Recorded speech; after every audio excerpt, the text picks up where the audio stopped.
Alright, what's going on, guys? Welcome back to the channel. My name's Archangel VX, and this is going to be my review for Final Fantasy VII Rebirth. It's actually been a while since I've done a review on this channel. I want to say the last review I've done, maybe about like a year or so ago, with Resident Evil 4 Remake. So this will be my fourth review for the channel.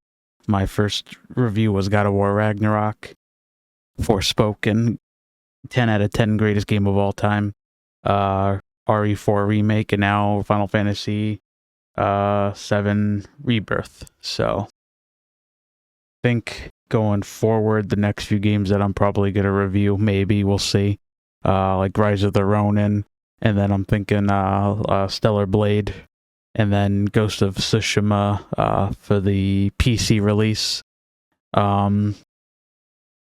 I'll kind of see how I'm feeling with those games. I haven't really been doing much Let's Plays as of late, but kind of just a quick little update. That's enough about that. Let's just get right into the review. The game begins with a recount of the Nibelheim incident, which helps the rest of the gang learn about Sephiroth's descent into madness right after facing him in the previous game. After the gang left Calm, the party discovered that the black-robed men are on the move throughout the world, and they believe that this is how that they will find Sephiroth. Throughout the story, the gang have tons of emotional insight into their backgrounds and history, so everyone will be able to have time to shine and a chance to the spotlight. And we also get to see Cloud's relationships become more fleshed out with the rest of the gang throughout the story. Combat is pretty similar to Remake. You build your EBT gauge during the battles, allowing you to do magic, use abilities, or use your items. You'll be able to slot characters' weapons with different materials, allowing each character to have their own combat style. Obviously, if you want one person to be more magic and support, while the other characters have more offensive materials, you can do that. You'll be able to slot characters' weapons with different materials, allowing each character to have their own combat style. Obviously, if you want one person to be more magic and support, while the other characters have more offensive materials, you can do that. Synergy returns from Final Fantasy VII Intermission, the Yuffie DLC. Characters can come together and combine their powers as skills for a powerful attack, or they can do different little abilities throughout the battles. And then each character has their own unique abilities and fighting style. Red 13's Vengeance mode. Every time you block an enemy, it will fill the Vengeance mode gauge, and he'll be able to do special attacks. The more filled up it is, the more he'll be able to do these attacks. And then Kate Sith has the ability to summon in a Moogle to do different various attacks. And new to Rebirth is the relationship system. Throughout the different chapters, you'll be able to talk to the different characters, and depending on the options that you choose during these conversations will change the relationship between Cloud and the different party member. So depending on who you want to take during the Gold Saucer date, the more better relationship you have with certain characters, the greater your chance will be with being able to take them on that date. The folio system allows the characters to give SP to the different characters that you play as during the game, giving them new abilities, allowing them to unlock new synergy attacks and synergy abilities that you can use throughout the game. And this is also how you'll be able to upgrade the character's health and MP points. Throughout your travels, you will find various items lying around on the ground. These different items can be used to make new items, basically. Item transmuter, so you can make like potions, mega potions, phoenix downs. You can even make your own armor upgrades, and accessories. Spent most of my time playing this game on normal. I ended up switching near the very end to the easier difficulty. I will say that the game does provide a pretty decent challenge. I spent most of the game, like I said, on normal. The hardest boss that I encountered at first was the Midgar Sormer, and then pretty much up until the very last I want to say 2 or 3 chapters of the game, I started to have more difficulty with the bosses in this part 2. Since I was having difficulty, I'm able to do what's called a backline command. It's basically the synergy attacks. So when your party, like you see Tifa and Cloud here, are dead and Red 13's by himself, he's able to do the synergy abilities with the other party members that are outside the battlefield to kind of help out. But again, this boss definitely took me a few tries. I almost rage quit the game and switched the difficulty to easy, but I, just kept at it.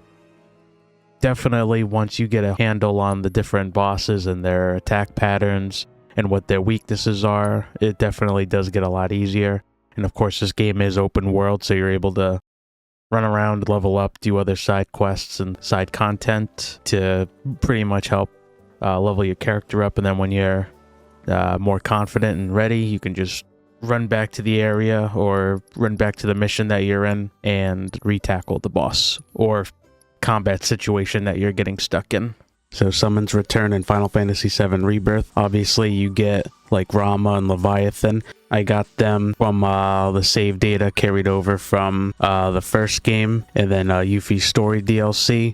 And then I got the Magic Pot and the Moogle Trio for the Digital Deluxe. And then I believe you get Ifrit and Shiva at the start of the game, and I think one or two others. So each region in the game has their own summon. Grasslands has Titan, Junon has Phoenix, Corel is Alexander, Nebel is Odin, Gungaga is Kujata, Cosmo Canyon is Bahamut Arisen. So once you enter these new continents, you get to fight them in the combat simulator from Chadley. However, you can go through and find divine intel, which helps weaken the respective summon. So once you do go into the combat simulator, you can either fight them at full strength or fight 3 different weakened variations of them. And also the divine intels help strengthen the actual materia as well.